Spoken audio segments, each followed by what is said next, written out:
갖고 있죠. Le président. Veuillez vous asseoir.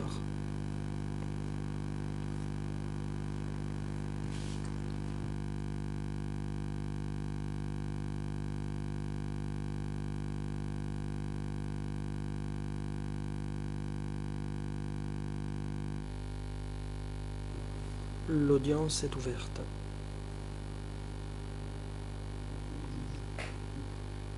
Madame Sakolvouki, veuillez indiquer quelles sont les parties qui sont présentes.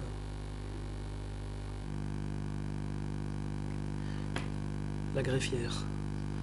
Monsieur le Président, toutes les parties sont présentes, sauf l'accusé Yengsari. Celui-ci se trouve au sous-sol, dans la salle de détention temporaire. Par le biais de son avocat, il renonce à son droit d'être physiquement présent à l'audience. Il a présenté un document de renonciation accompagnant sa demande, laquelle vaut pour toute la journée. Quant au témoin So Sik, elle est disponible et attend que la Chambre la cite à comparaître. Le Président, merci. La parole sera donnée aux avocats, mais avant cela, une demande a été présentée par Yengsari.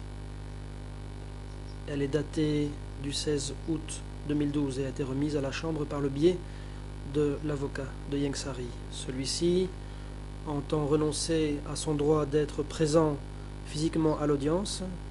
Il demande l'autorisation de suivre l'audience à distance.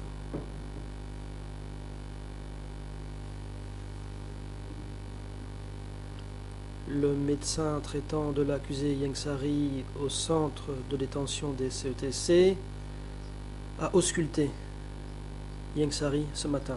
Il a constaté que celui-ci était fatigué, que même de petits mouvements le fatiguaient, qu'il devait souvent aller aux toilettes, ne pouvait rester longtemps assis, était pris d'étourdissement. Le médecin a recommandé que Yengsari soit autorisé à suivre l'audience depuis la cellule temporaire. L'accusé lui-même a renoncé à son droit d'être présent physiquement dans le prétoire en raison de son état de santé.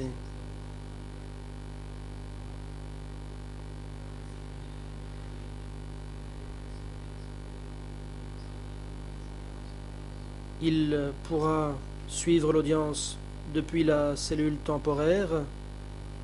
Il est apte mentalement et physiquement à ce faire. Il pourra en outre être en contact avec sa défense. La Chambre fait donc droit à la demande de l'accusé Yengsari.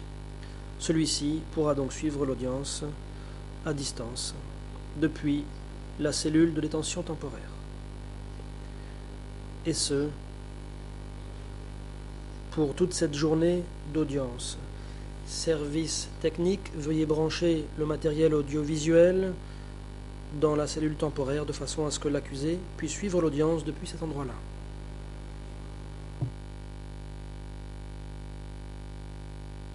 La parole va être donnée à la juge Cartwright, laquelle va répondre à la demande présentée par la défense de Nunchia hier. Concernant l'utilisation des documents pour l'interrogatoire des témoins. Madame la juge Cartwright, je vous en prie. La juge Cartwright. Merci, Monsieur le Président. La Chambre est saisie d'une demande présentée hier par la défense de Nunchia concernant un document précis que la défense souhaite utiliser pour l'interrogatoire du présent témoin. La Chambre n'essaiera pas de traiter de cette question de façon plus spécifique.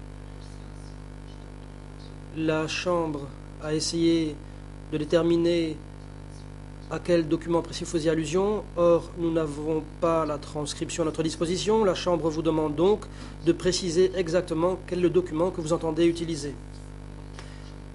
Vous êtes aussi prié d'indiquer à la Chambre si ce document a ou non été produit devant la Chambre. Ce sera donc la première étape. La défense. Merci, juge Cartwright. Bonjour. Bien entendu, nous pourrons vous donner ces informations. Je le ferai soit dans le prétoire, soit par courriel, à votre meilleure convenance. Pour préciser ma demande, faite hier, elle ne portait pas sur le document précis à propos duquel nous avions posé des questions. La demande portait sur tous les documents qui sont abordés dans ce prétoire. En effet, nous avons constaté que, apparemment, il y a différentes règles qui s'appliquent à différentes parties. J'ai examiné la transcription de l'audience consacrée à M. Song-Sekun et ce que j'ai dit hier était exact. À chaque fois qu'un document est montré au témoin, on ne lui demande pas toujours si, oui ou non, il a vu ce document auparavant. Et le cas échéant, si le témoin n'a pas vu le document n'est pas toujours retiré. La juge Cartwright, je vous interromps.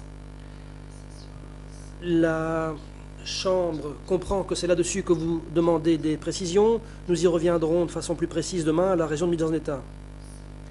Mais aujourd'hui, nous entendons préciser les choses concernant le document précis à propos duquel vous souhaitez poser des questions au témoin, tant que celui-ci est disponible.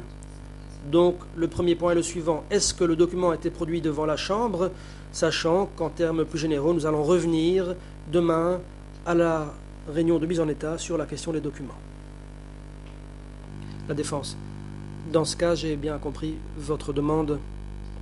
Ma demande faite hier portait sur tous les documents que nous n'étions pas autorisés à utiliser pour l'interrogatoire du témoin, car ils ont été retirés du témoin, et je vous donnerai des informations plus précises sur ces documents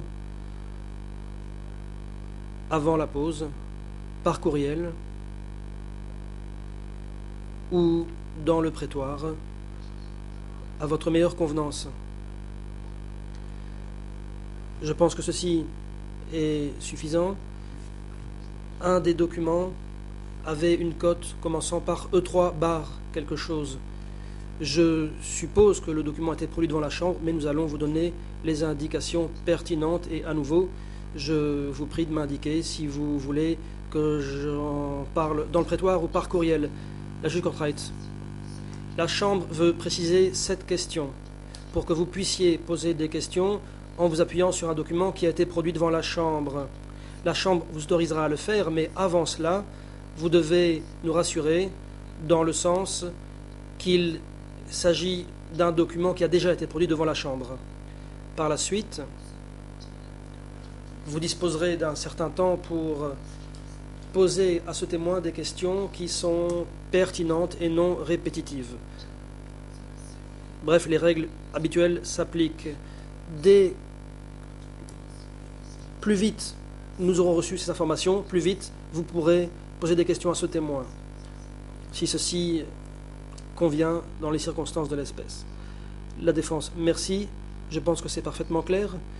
Je crois comprendre que cela pourrait aider toutes les parties ici présentes.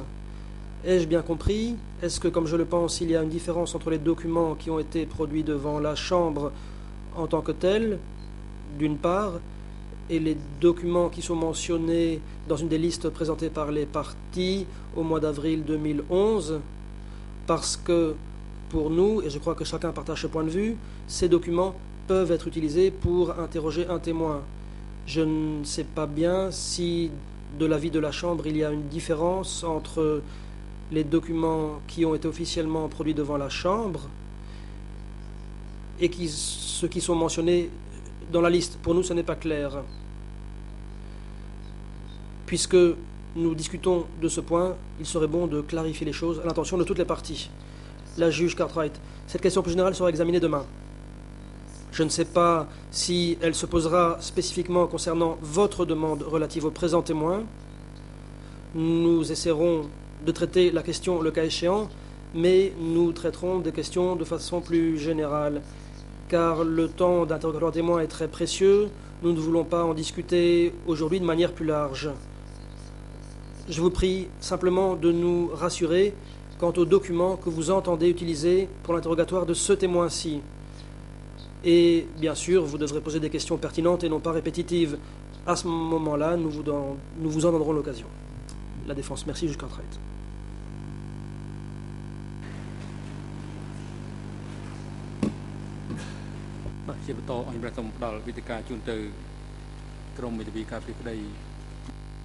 Le président, la parole est à présent donnée à la défense de Ieng Sary qui pourra poursuivre l'interrogatoire du témoin Sung Si Keun. Je vous en prie. Maître Carnavas, bonjour Monsieur le Président, Mesdames, Messieurs les juges, bonjour toutes les personnes présentes dans le prétoire aux alentours, bonjour Monsieur.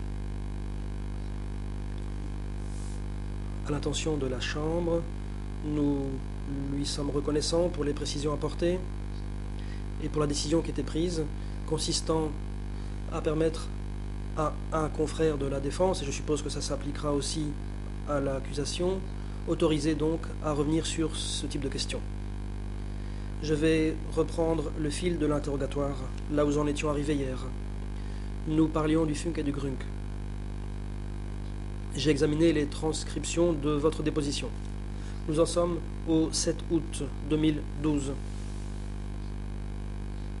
Des questions vous ont été posées concernant l'agence Khmer d'information.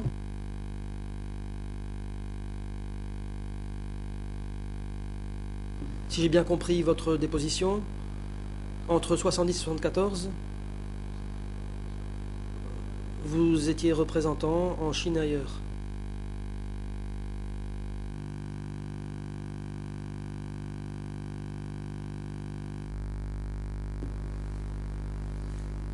Le témoin. Bonjour, Monsieur le Président.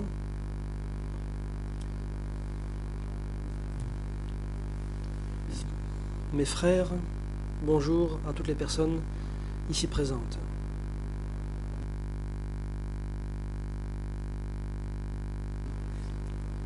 L'avocat a raison. La défense. Quelques questions. Qui vous a nommé à ce poste ?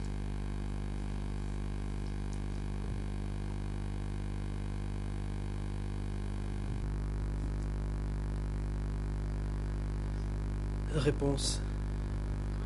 Ieng Sary m'a nommé en tant que représentant de l'agence cambodgienne d'information en Chine.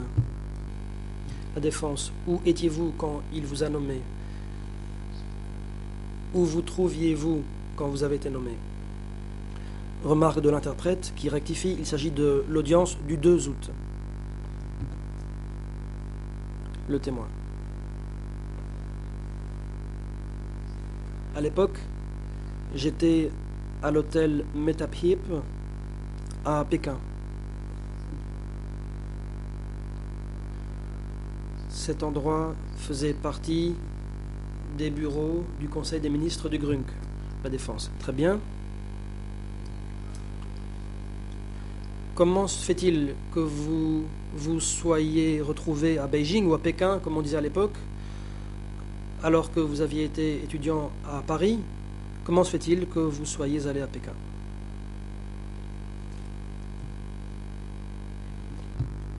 Réponse. À l'époque, j'étais président de l'Union des étudiants khmer en France.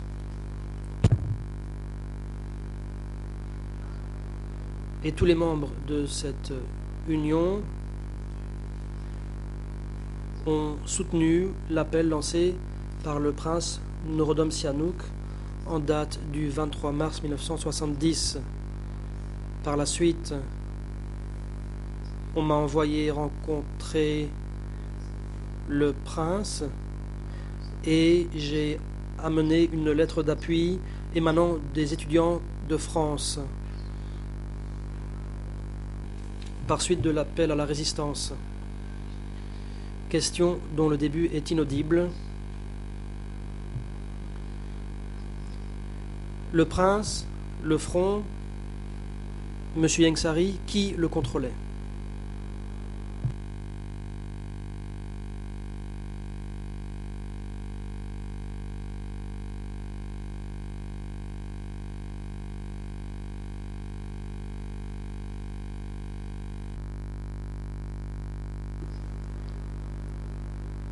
Réponse. À ma connaissance, concernant la résistance interne, ce n'était pas le prince ou des Cambodgiens de l'étranger qui contrôlait l'agence. Question, est-ce que le prince pouvait employer cette agence et est-ce qu'il l'a fait à votre connaissance?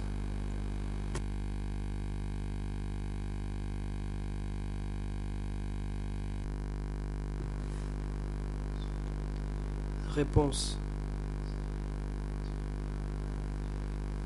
En qualité de président du FUNC, il pouvait assurément utiliser les services de l'État dans le cadre du front et du mouvement de résistance du FUNC. Question. Vous dites dans le cadre de. Est-ce que cela veut dire que ces informations étaient censurées?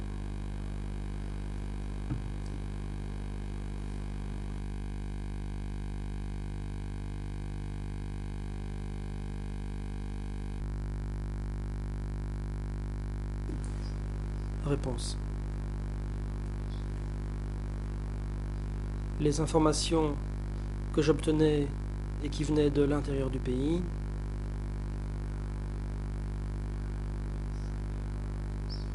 je les recevais par le biais de la mission diplomatique vietnamienne à Pékin. Je ne savais pas comment les informations étaient transmises à l'ambassade en provenance de l'intérieur du pays. La défense. Veuillez m'aider. À un moment après le coup, le roi n'a-t-il pas déménagé vers Pékin pour y résider?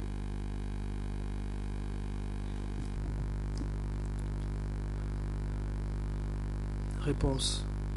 Non. Pour autant que je sache, à l'époque, le prince était en visite en Union soviétique et il a appris qu'un coup d'État avait eu lieu au moment où il quittait Moscou pour se rendre en Chine, à Pékin.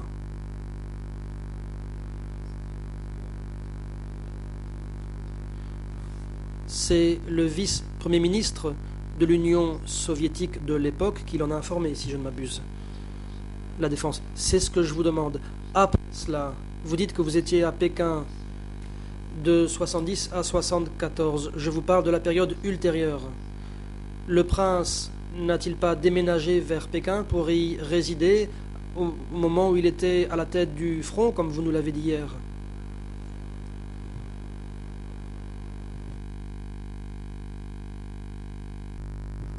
Réponse. Non.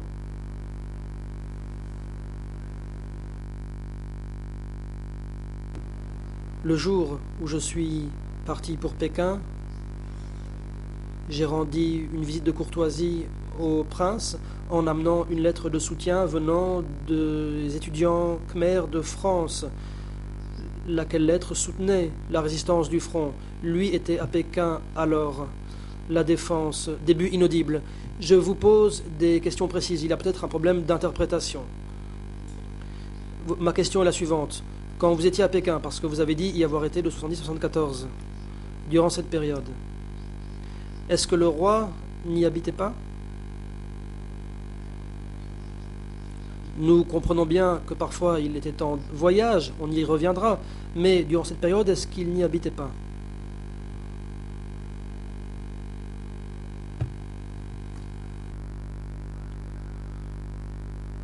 Réponse. Je suis certain qu'entre 70 et 74, il résidait à Pékin. En 73, peut-être, il est peut-être rentré au Cambodge durant un mois en compagnie de M. Ieng Sary. La défense. Ce que je voudrais que vous confirmiez, c'est ceci. Vous avez dit que vous obteniez des informations de l'intérieur. Moi, je vous posais des questions sur le prince et sur le fait de savoir s'il pouvait utiliser l'agence d'information. Khmer dont vous étiez responsable. Ma question est donc la suivante. À partir du moment où le prince était à Pékin et que vous y étiez aussi, est-ce qu'il était en mesure de faire passer des messages directement ou bien est-ce qu'il y avait une censure préalable de façon à veiller à ce que son message cadre avec les conditions fixées par ceux qui les fixaient?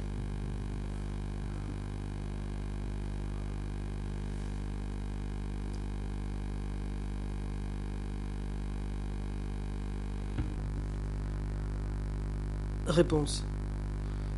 Je ne m'en souviens pas bien. Cela dit, à l'époque où j'étais représentant de l'AKI, j'étais aussi le président du bureau de l'information à Pékin pour le front. Si le prince avait un message à propager ou publier, alors ce message était placé dans le bulletin hebdomadaire de l'AKI. En fait, ce bulletin était publié 2 fois par semaine.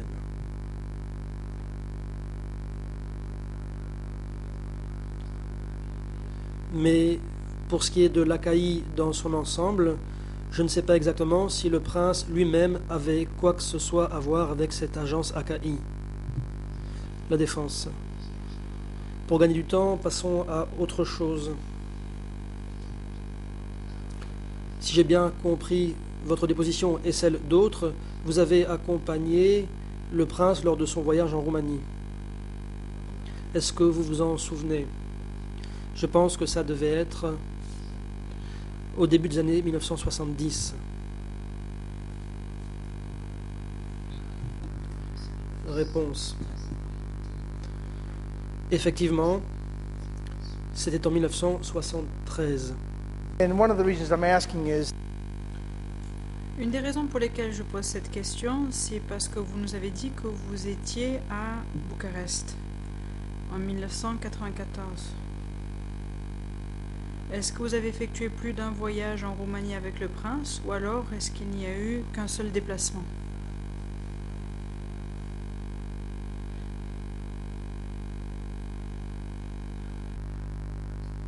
Réponse. Je me souviens être allé en Roumanie avec le prince Sihanouk en 1973 et je suis retourné dans ce pays en 1974 alors que j'étais l'assistant pour une délégation qui était dirigée par M. Khieu Samphan à laquelle participait M. Ieng Sary. La raison pour laquelle je pose cette question, c'est parce que selon David Chandler et aussi selon une déposition qui a été faite par un autre témoin ici, ce voyage a eu lieu en 1974, alors que le prince Ieng Sary était à Bucarest. Est-ce qu'il serait possible que vous vous êtes trompé? Est-ce qu'il s'agirait peut-être de 1974 et non de 1973?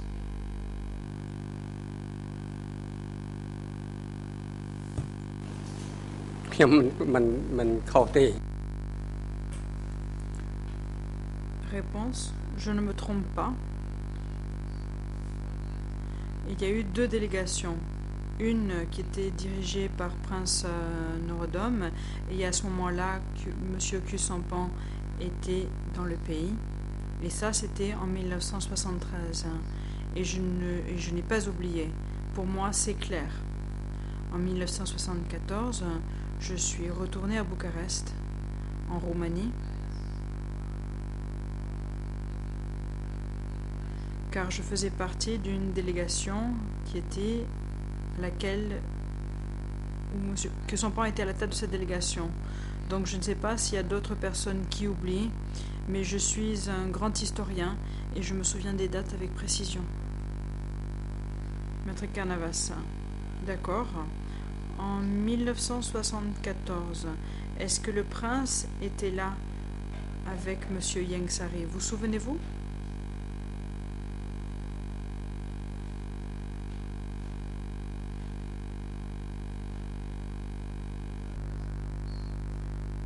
Réponse.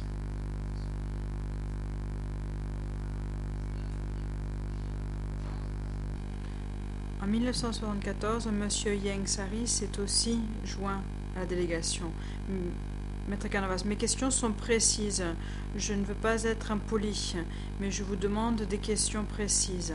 En 1974, dans ce voyage que vous avez effectué à Bucarest, est-ce que M. Ieng Sari accompagnait le prince Norodom Sihanouk? Si vous ne vous en souvenez pas, dites-le nous et je passerai à autre chose.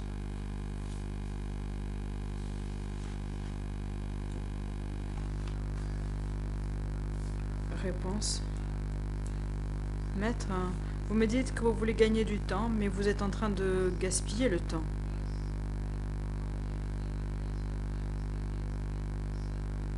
J'étais dans cette délégation et M. Ieng Sari était dans la délégation ainsi que Eng Sopip. C'était en 1973 et non en 1974 et je voulais veiller à ce que ce soit clair. Maître Carnavas, est-ce que Prince Norodom Sihanouk était-il avec vous? Voilà la portée de ma question, si vous vous en souvenez.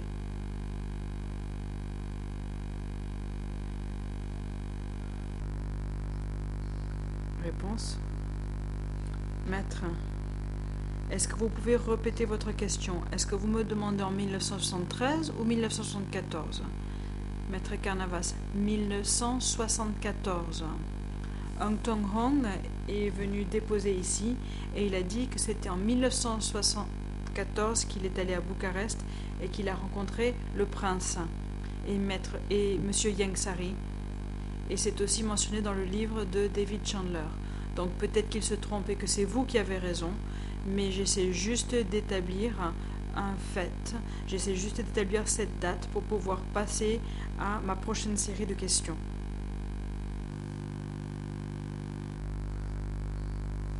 Réponse. J'ai déclaré qu'en 1974, M. Ieng Sari ne pouvait pas être avec le prince parce qu'il a accompagné la délégation qui était dirigée par M. Kusampan et que je faisais aussi partie de cette délégation.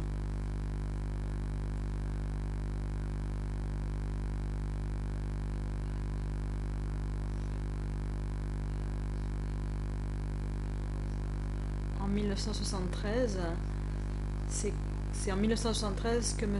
Ieng Sari était présent avec le prince Norodom Sihanouk. J'espère que c'est maintenant clair, que vous me croyez ou pas, que vous soyez convaincu ou que vous croyez ce qui a été déclaré dans les autres dépositions.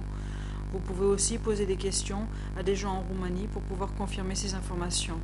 Maître Carnavas, je vous remercie. Dans ces cas-là, parlons de 1973.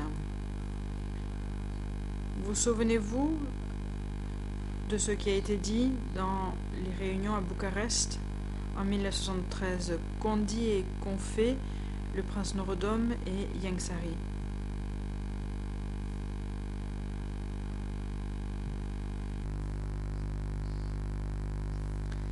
Réponse. Monsieur le Président, est-ce que je peux demander à Maître Carnavas d'être un peu plus précis? Il me parle d'une réunion, mais en fait, il y a eu plusieurs réunions. Je n'ai participé qu'à certaines des réunions, je n'ai pas participé à toutes les réunions. Donc, s'il pouvait poser sa question avec plus de précision sur une des réunions à laquelle j'ai participé, sur une réunion précise à laquelle j'ai participé. Maître Carnavas. Est-ce que vous pouvez nous parler des réunions où le prince Sihanouk a pris la parole?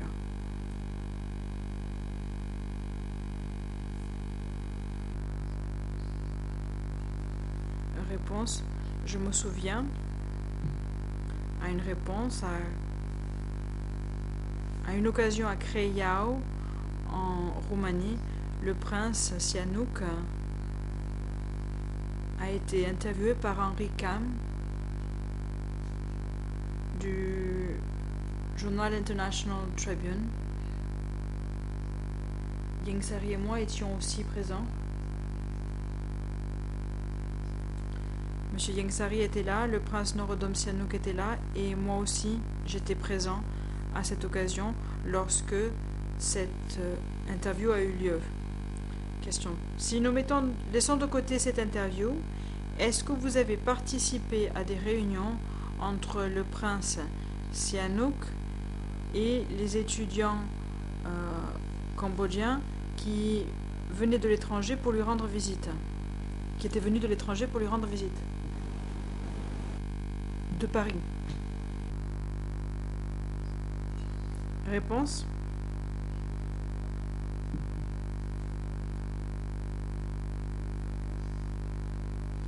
Je souhaiterais répondre en disant que lorsque je faisais partie de la délégation avec le prince et Ieng Sary, j'étais là aussi avec Eng Sopiep.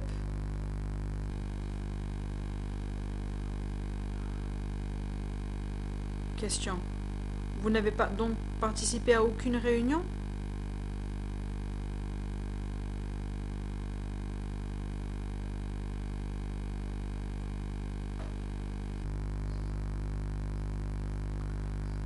Réponse. Monsieur le Président, je souhaiterais ne pas être interrompu dans mes réponses, car quand je suis interrompu dans le flot de ma déposition, après, il m'est plus difficile de me rappeler les choses. Le Président. Maître Canavas, nous vous demandons de reformuler vos questions et de veiller à ce que ces questions ne fassent pas pression sur le témoin et permettez-lui de répondre aux questions de façon précise. Je rappelle aux avocats présents nous avons déjà évoqué ces questions avec eux en leur expliquant les traditions du droit romano-germanique, à savoir que lorsqu'on pose des questions suggestives aux témoins, il ne faut pas en poser. Maître Canavas, je ne pose pas des questions suggestives, mais j'aimerais avoir la permission de la Chambre d'interrompre le témoin dans ses réponses s'il ne répond pas à mes questions. Je vais donc reformuler la question. Monsieur le témoin, est-ce que vous avez participé à une réunion à Bucarest où le prince Sihanouk a parlé devant des étudiants cambodgiens qui étaient venus de Paris pour le rencontrer, avec d'autres membres de la délégation? Réponse.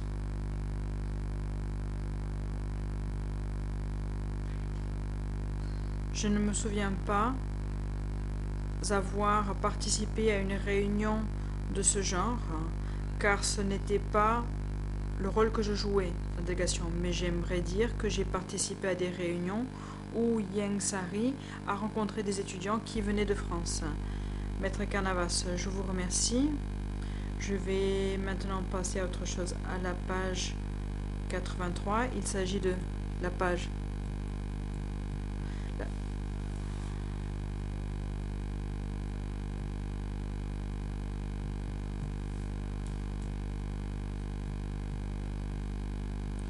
C'est donc la page 0032700 de la version anglaise, la page 0083281 à 5 de la version française, et s'agissant de la version Khmer, il s'agit de la page 0081427. J'aimerais vous demander un certain nombre d'éclaircissements sur cet extrait. Si je comprends bien, les forces armées étaient présentes et le PCK a choisi un certain nombre de personnes qui était une force tactique. Mais ce n'étaient donc pas des forces stratégiques qui devaient jouer un rôle stratégique. Mais certains individus des forces tactiques pouvaient être considérés comme étant les forces du mouvement. Vous nous avez parlé l'autre jour, vous avez évoqué la différence entre les forces tactiques et stratégiques.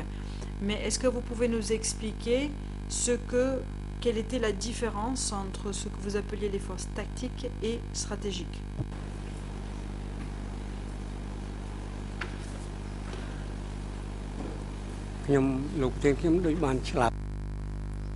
Réponse. Monsieur le Président, je me souviens avoir donné un certain nombre d'explications à cet égard. Souhaitez-vous que je reparle de cela?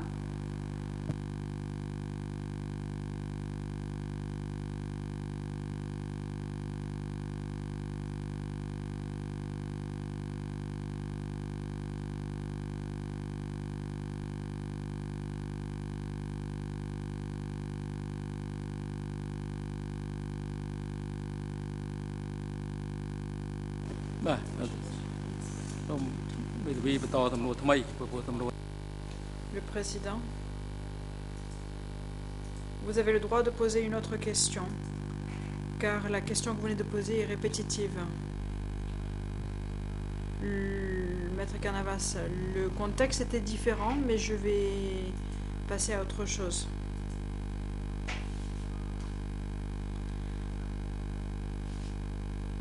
J'aimerais toujours utiliser cette même déclaration. En version française 832.820, en anglais 00832.705. Vous avez dit que vous êtes allé au Vietnam en mai et que vous avez accompagné Samdak Norodom Sihanouk alors qu'il était le chef du GRONC et qu'il était en visite au Vietnam. J'aimerais m'arrêter ici. C'était en 1970. Tout d'abord, vous souvenez-vous avoir fait cette déclaration et est-ce que vous la maintenez?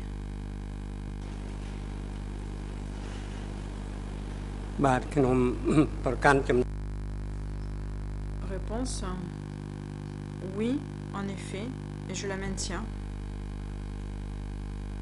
Question: quel était l'objectif de ce déplacement au Vietnam en 1970, si vous le savez?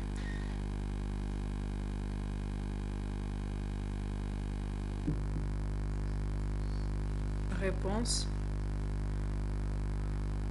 en mai de l'année 1970, le FUNC venait d'être établi et le GRONC aussi venait d'être établi.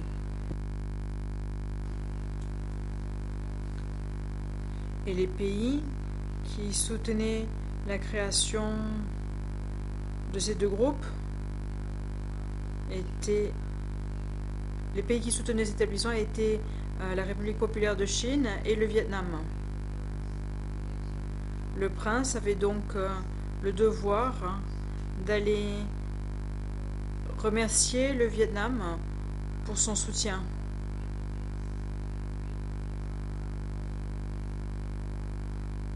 Et remercier les autorités vietnamiennes et le peuple vietnamien pour leur appui au mouvement de résistance au Cambodge. Maître Canavas, est-ce que le prince a pris la parole à certaines de ces réunions?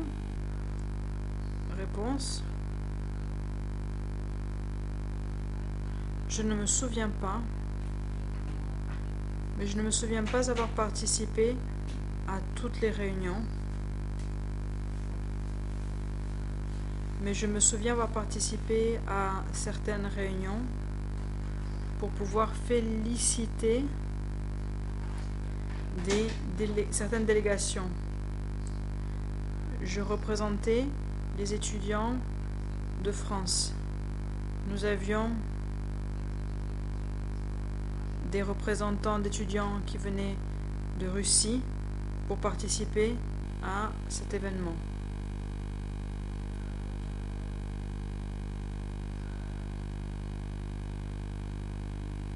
Vous souvenez-vous si des réunions ont été organisées où des questions tactiques et stratégiques auraient été évoquées et où il aurait été question d'une aide apportée par les forces vietnamiennes? Réponse: je n'ai pas participé à de telles réunions et donc je ne sais pas ce qui a été évoqué dans ces réunions. Je souhaiterais déclarer que les chefs vietnamiens ont accueilli le prince de façon chaleureuse et fraternelle. Pendant le banquet.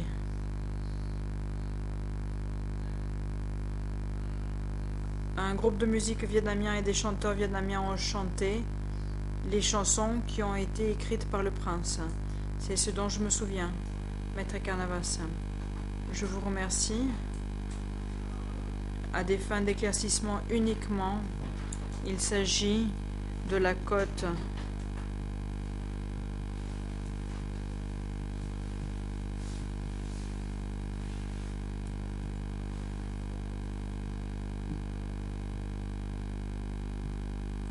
Je vous donne maintenant les cotes 00232 711 en anglais, 008 632 826 en français, et l'interprète n'a pas entendu la cote en khmer. Pendant que vous étiez à Hanoï, on vous a demandé si Ieng Sary et Khieu Samphan vous ont donné des instructions. Vous avez dit il semblerait que non, parce que c'était pas... Il n'avait pas autorité pour le faire. J'aimerais vous demander qui vous donnait des instructions.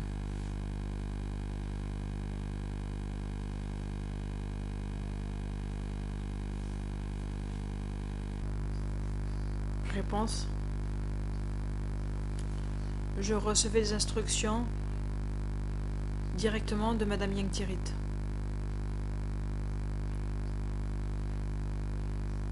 C'était elle qui était responsable de la voix du funk. Question. Vous nous avez dit que c'était vous qui rédigiez les textes et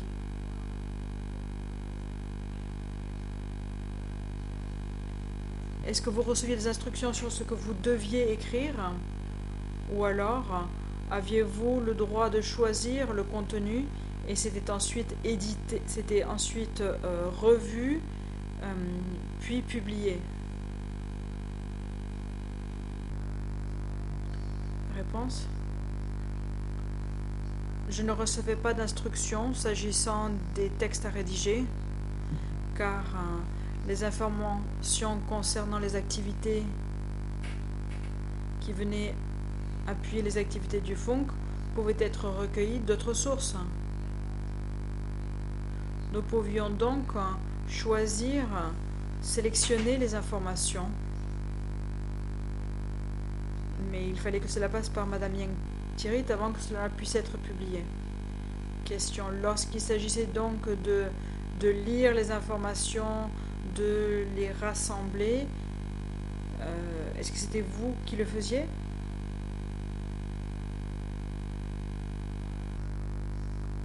Réponse.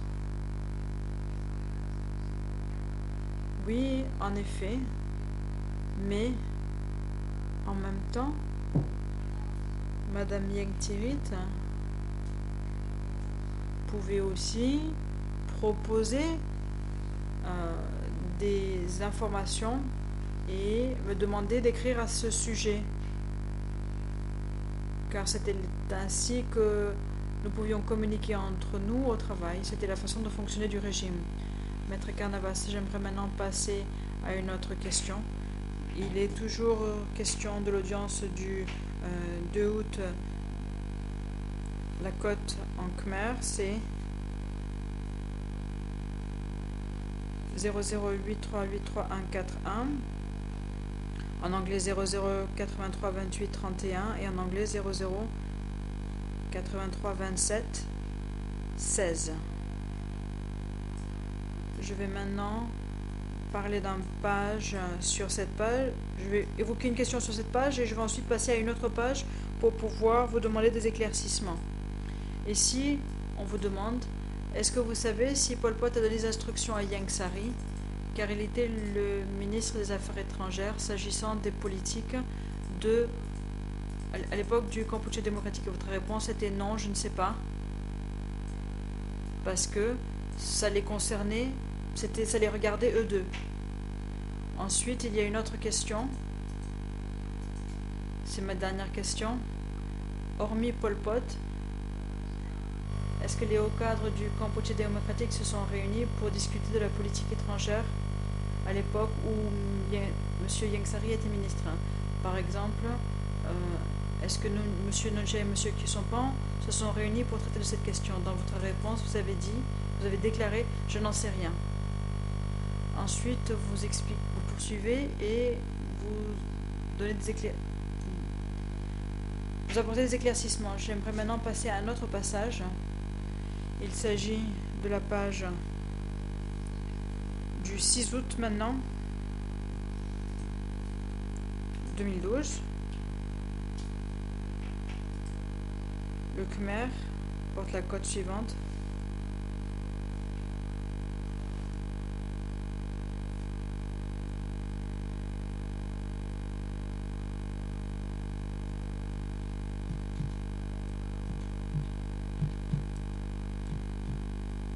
0083 32 51 pour la côte anglaise et 0083 31 34 à 35 pour la version française.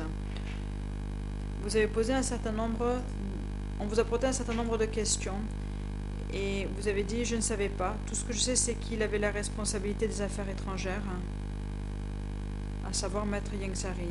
Et s'agissant des intellectuels qui venaient de France et qui étaient donc les anciens membres de cercles marxistes-léninistes, il avait aussi la responsabilité de ce groupe, y compris moi-même, car je faisais partie de ce groupe. J'aimerais aussi apporter un éclaircissement sur les responsabilités et sur le travail que j'effectuais à cette époque. Il était responsable de nous, des intellectuels du centre, c'est-à-dire de Pol Pot. Donc Pol Pot a aussi pris les décisions lorsqu'il s'agit de décider où nous allions travailler et à quel endroit nous devions travailler. Et c'est M. Ieng Sary qui avait la responsabilité directe, qui était responsable directement de nous lorsque nous effectuons notre responsabilité. Si nous gardons à l'esprit ces deux passages, j'aimerais tout d'abord vous demander, est-ce que vous avez jamais été présent lors d'une réunion où M. Pol Pot aurait eu une conversation avec M. Ieng Sary et les autres qui étaient membres du comité central ou du comité permanent?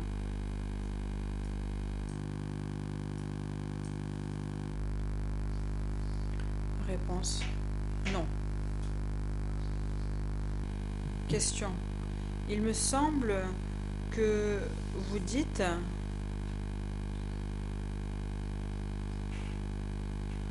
j'aimerais demander des éclaircissements à savoir qui était responsable. Et j'aimerais vous demander d'apporter des éclaircissements à savoir qui était responsable. Votre poste au ministère des Affaires étrangères. Qui vous a nommé à ce poste?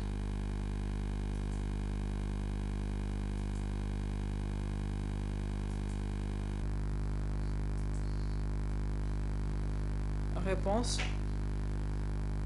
c'est Pol Pot qui a pris la décision, mais c'est Ieng Sary qui a fait la proposition. Donc la décision a été prise par Ieng Sary sur proposition de Ieng Sary. Si vous le souhaitez, je peux apporter d'autres éclaircissements, mais pour le moment, je souhaiterais en rester là.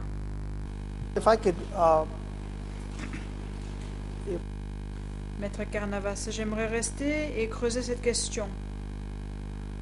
Lorsque vous avez dit c'est M. Ieng Sary qui faisait qui faisait les propositions, ou qui a proposé votre nom, corrige l'interprète, comment savez-vous que c'est Pol Pot lui-même qui vous a nommé et non pas le collectif?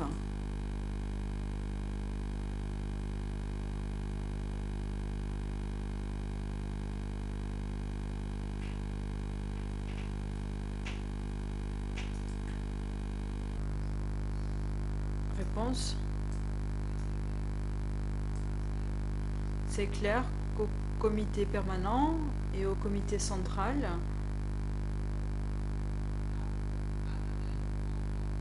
à part Pol Pot, qui aurait pu prendre la décision de me nommer? Dès lors où Nodja ne me connaissait pas comme Pol Pot. Laissez-moi vous donner d'autres exemples.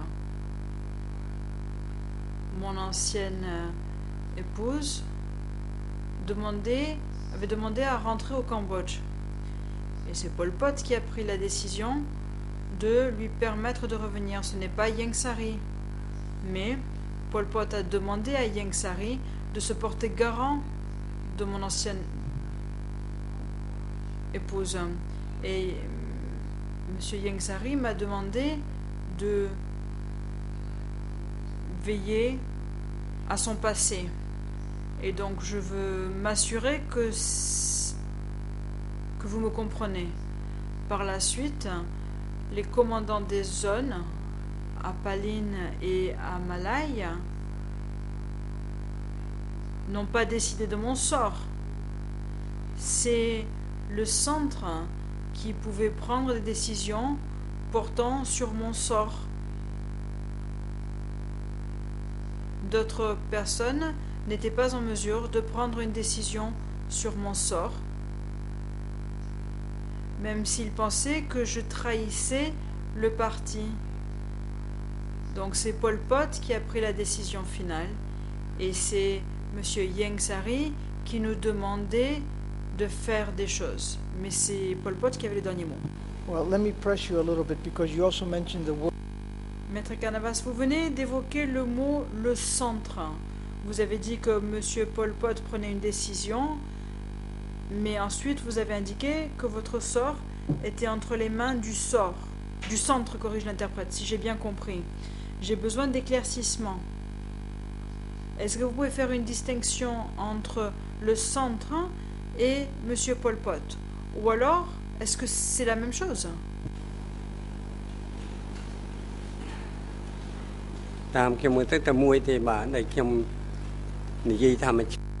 Réponse. Pour moi, c'est la même chose.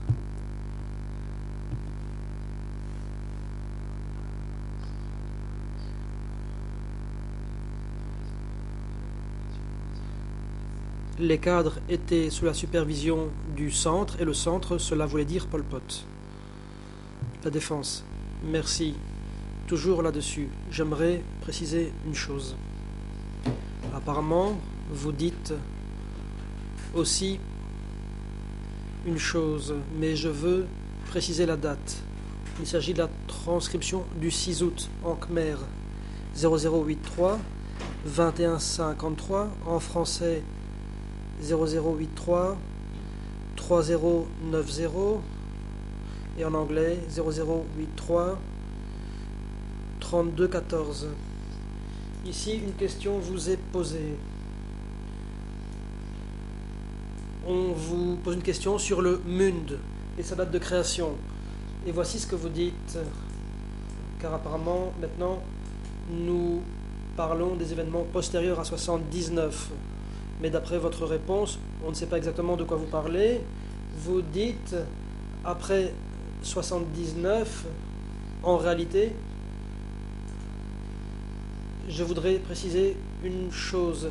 Ieng Sary me donnait des instructions, mais il n'était pas habilité à prendre des décisions concernant les tâches qui m'étaient confiées. Les décisions étaient prises au niveau du comité permanent et en particulier par Pol Pot. Donc, les tâches qui m'étaient confiées ne l'étaient pas par Ieng Sary, c'est Pol Pot qui en donnait l'ordre. Donc Pol Pot devait d'abord prendre une décision, à savoir que tel ou tel ministère relayerait les instructions ou ordres auprès des subordonnés. C'est ainsi que fonctionnait la structure hiérarchique.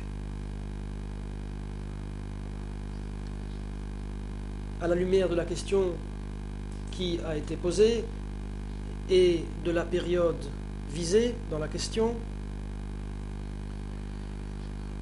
est-ce que dans votre réponse, vous parliez de la période ultérieure à 79 ou bien à la situation prévalant entre 75 et 79, à savoir l'époque où vous étiez au ministère des Affaires étrangères?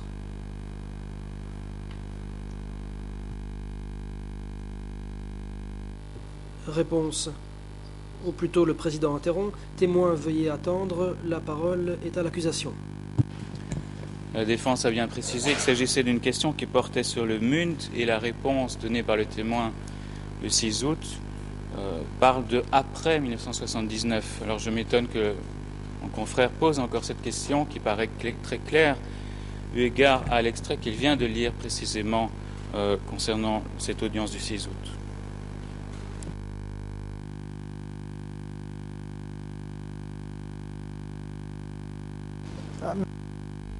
La défense. Monsieur le Président, j'ai lu la version anglaise. C'est peut-être parfaitement transparent en français, mais d'après ce que moi je lis, ce n'est pas clair.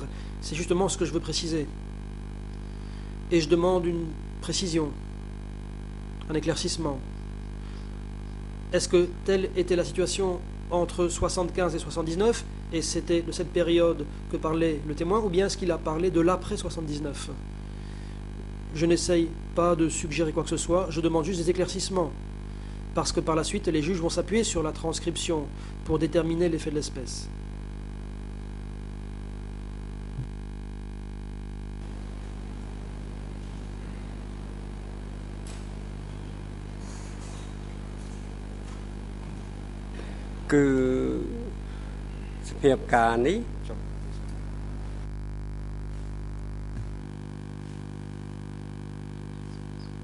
Le président. Témoin, veuillez attendre.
សរសេរចាំនៅ Le président. Monsieur le témoin, est-ce que vous vous souvenez de la dernière question que vous a posée Maître Carnavas? Si oui, veuillez y répondre. Si vous avez oublié, vous pouvez demander à l'avocat de répéter la dernière question.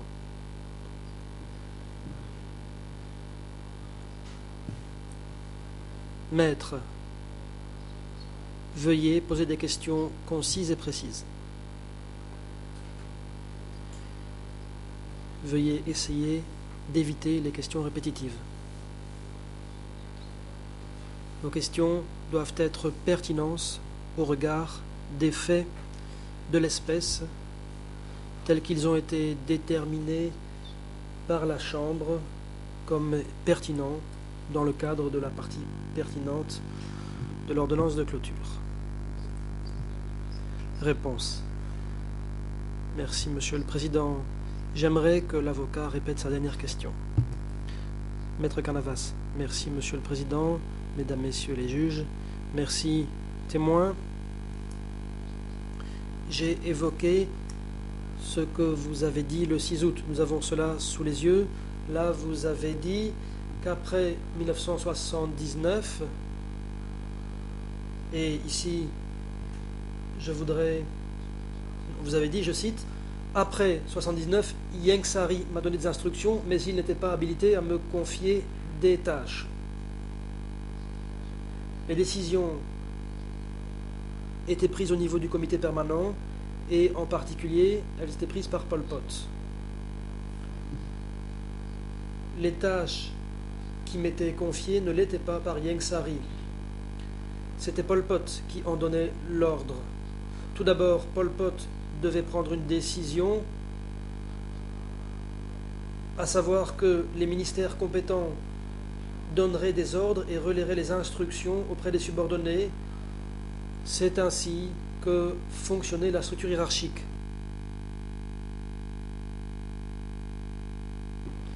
Ça, c'était votre réponse. Maintenant, ma question. Est-ce que c'est ainsi qu'était la situation entre 75 et 79, ou bien est-ce qu'ici vous parlez uniquement de la période postérieure à 79?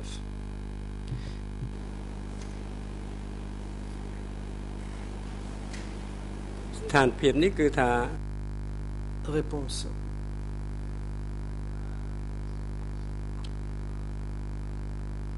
Il s'agit de la situation qui prévalait entre 75 et 79.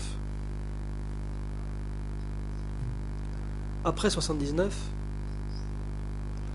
la situation est restée inchangée, et ce jusqu'à la réintégration de Ieng Sari qui a quitté les Khmers rouges en 96. La défense. Très bien. Je vous remercie.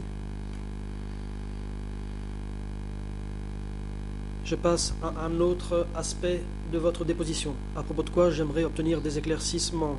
Il s'agit toujours du 6 août, en Khmer 0083 21 56, en français 00 83 30 95 et en anglais 00 83 32 18. Ici, une question vous est posée au sujet de la confiance. En Khmer, c'est à la page précédente, 00 83 21 56. Il y est question de collaboration étroite et de confiance. Et vous dites dans votre réponse, toutefois, la notion de confiance avait des limites, car il n'y avait pas de confiance absolue. Cela n'existait pas. Disons que c'était à hauteur de 51%. C'est un chiffre que je peux vous donner.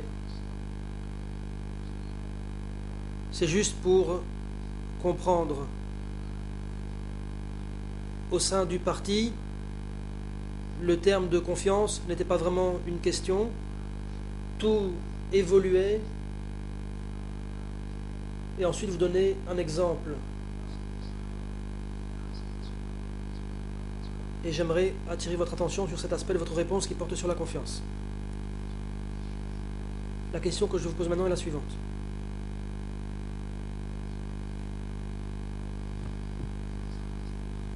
D'après vous, à cette époque,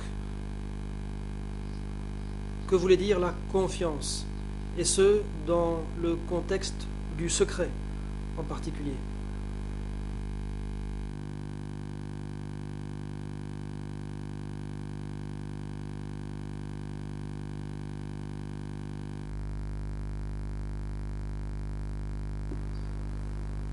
Réponse. Monsieur le Président, je n'ai pas bien saisi la question. J'aimerais consulter mon avocat. Le Président, vous n'y êtes pas autorisé. Votre réponse n'est pas de nature à vous exposer à un risque d'auto-incrimination. La Chambre vous demande de préciser ce que vous avez dit dans le prétoire. Soit vous vous étiez trompé, soit vous maintenez vos propos. Vous pouvez consulter votre avocat uniquement si votre réponse comporte un risque d'auto-incrimination. La défense. Début inaudible pour les interprètes. Vous nous avez dit, et d'autres l'ont dit aussi, que le secret était essentiel et que cela voulait dire que la bataille était remportée à 50% si on maintenait le secret. C'est dans ce contexte que je voudrais que vous nous parliez de la notion de confiance.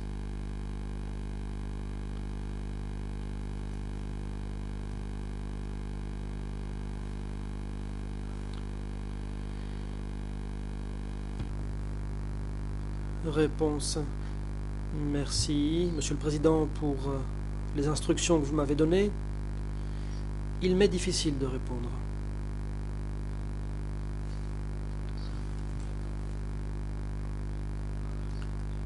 Pour ce qui est de la confiance, on ne peut qu'en parler par comparaison.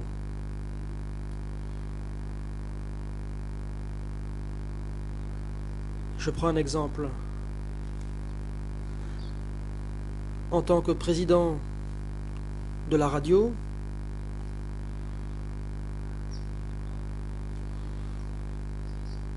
ou plutôt, il pouvait y avoir 3 ou 4 candidats pour devenir président de la radio. Et il pouvait y avoir confiance à hauteur de 51% ou 70%. Mais si une personne obtenait la confiance à hauteur de 51%, ça pouvait être acceptable. Dans une telle situation, une personne pouvait être nommée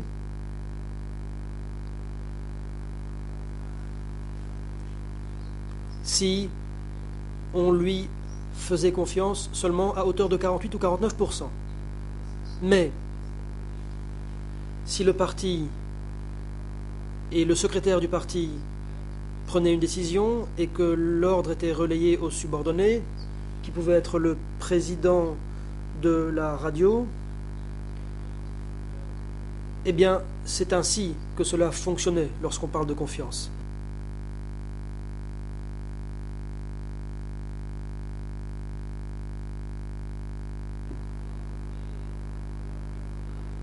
Ça dépendait du parcours personnel de chaque membre. Et on ne peut en parler que par comparaison. Je peux redonner des exemples. La défense. Merci. Qu'en est-il des informations?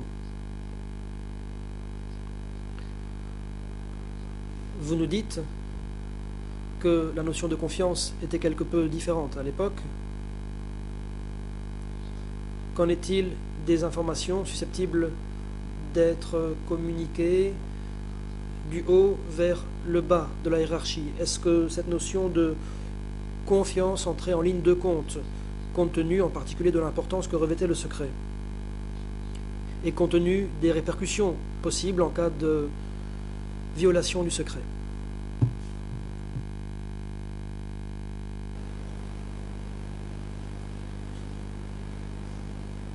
តាមខ្ញុំយល់គឺ Réponse. Selon ma compréhension des choses,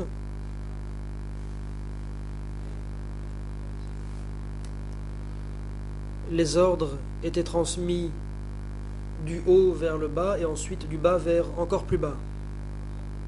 Il fallait un certain degré de confiance pour que les informations puissent être transmises.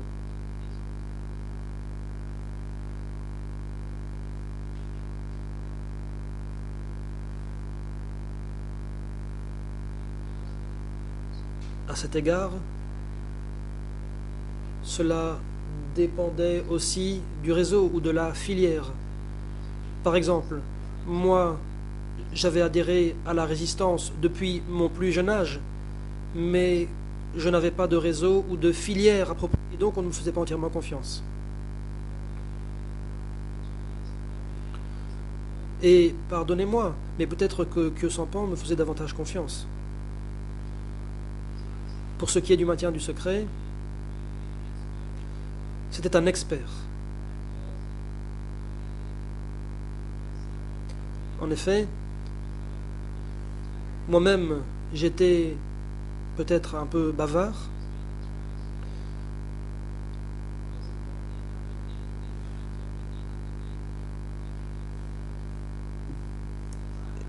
Et en général, il y avait confiance dans le cadre du réseau d'une personne donnée. C'était la situation concrète à l'époque.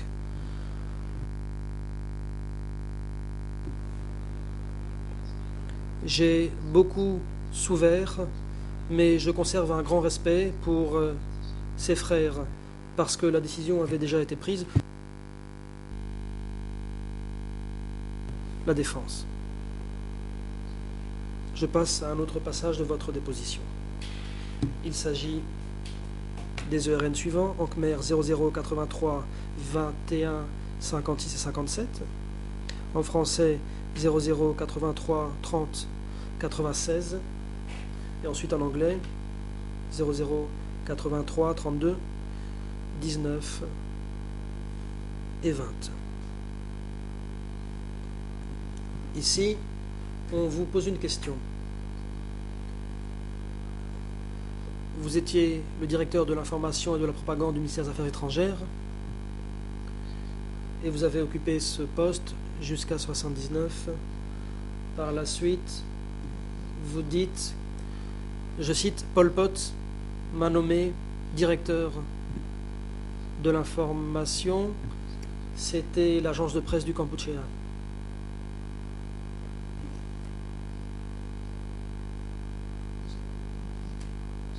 Est-ce que c'est Pol Pot qui vous a nommé à ce poste?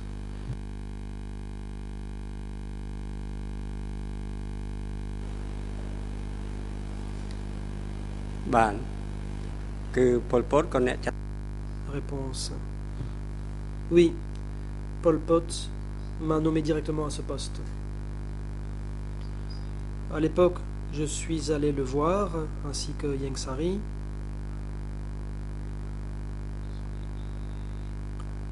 En réalité, j'avais refusé d'assumer cette fonction parce que j'avais déjà trop de responsabilités.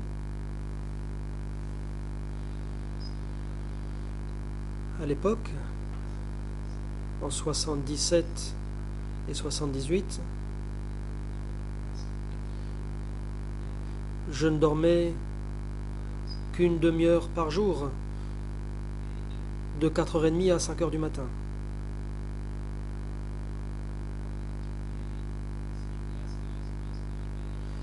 Mais le fait de ne pas dormir ne me posait pas problème.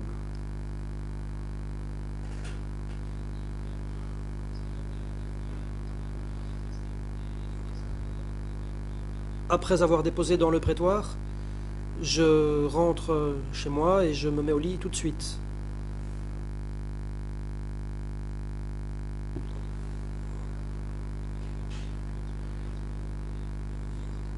Je présente mes excuses aux Cambodgiens qui ont perdu des enfants ou des parents. Ce que je dis ici, c'est la vérité. Personnellement, j'ai perdu des membres de ma famille, des oncles, des tantes. Pour les frères qui étaient les chefs, eux aussi ont perdu des membres de leur famille.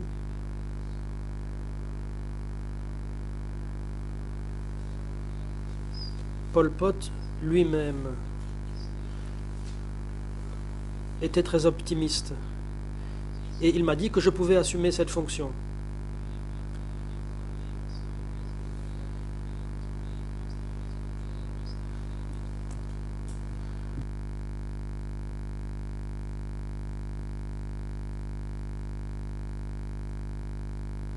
Pol Pot m'a demandé d'assumer cette fonction alors que je m'occupais déjà de 5 activités par jour.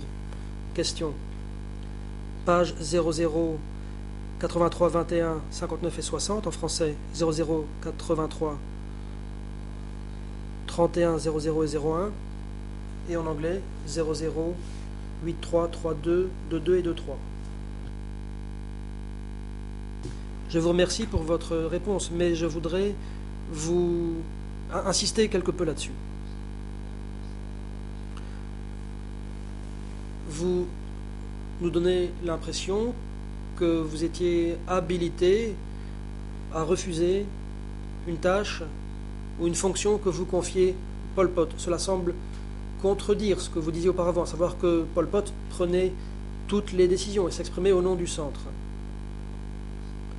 Pourriez-vous préciser? Est-ce que vous étiez à même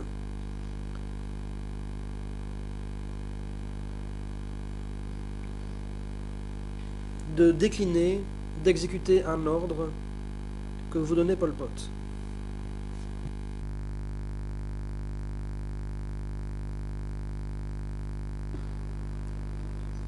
Réponse. À l'époque, Ieng Sary m'a conseillé de ne pas accepter le poste que voulait me donner Pol Pot. Je me souviens qu'il m'a donné ce conseil. À l'époque, j'ai décliné cette offre parce que je connaissais très bien Pol Pot personnellement. Je n'avais pas réellement peur de lui, je l'avais connu depuis ma jeunesse.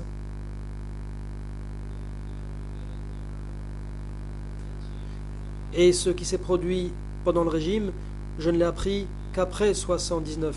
C'est là que j'ai appris ce qui s'était produit. Si je l'avais su plus tôt, peut-être n'aurais-je pas osé refuser cette offre. De façon générale, je m'opposais à son avis, par exemple dans le cadre des négociations tripartites.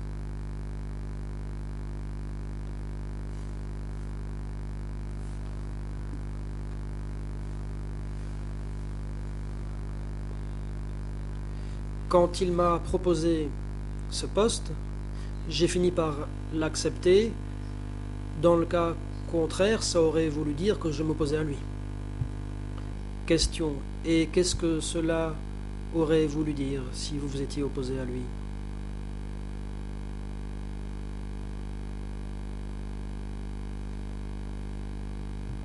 Réponse. Je ne sais pas ce qui me serait arrivé, je ne peux pas le dire.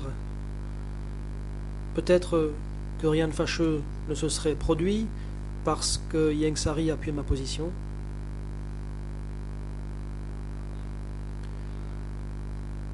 Si l'on devait me tuer pour ce type d'opposition, ça aurait peut-être été un peu loin, parce que je le connaissais depuis pas mal de temps.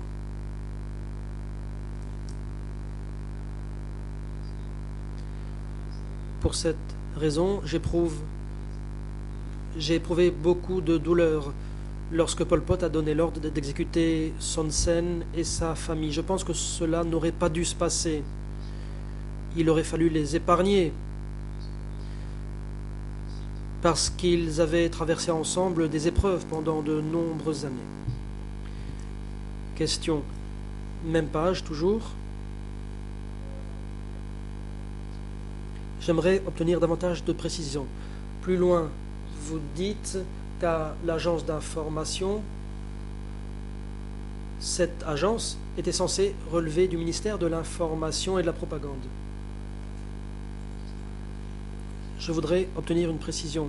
S'agissait-il d'un portefeuille relevant du ministère des Affaires étrangères ou bien d'un ministère distinct, celui de l'information et de la propagande?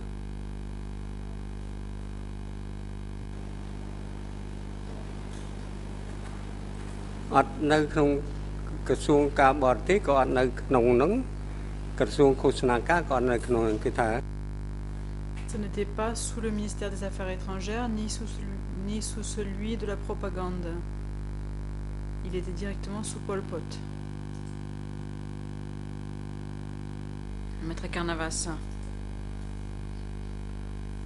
vous nous avez dit que cela prenait une grande partie de votre temps et qu'en conséquence vous dormiez très peu. Est-ce que vous pouvez nous dire quels étaient les contacts que vous aviez avec Pol Pot par rapport à ce poste que vous occupiez?